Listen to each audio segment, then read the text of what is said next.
4. สัญญาณชีพพื้นฐานที่วัดเพื่อคัดกรองสุขภาพเบื้องต้น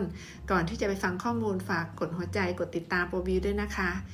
1. อัตราการเต้นของหัวใจ heart rate หรือ pulse ที่วัดจำนวนการเต้นของหัวใจต่อ1นาที 2. ความดันโลหิตที่ดูว่าสูงเกินไปหรือต่ำเกินไปกว่ามาตรฐานหรือไม่ 3. การวัดอุณหภูมิร่างกายว่ามีไข้สูงหรือไม่ 4. วัด respiration rate หรืออัตราการ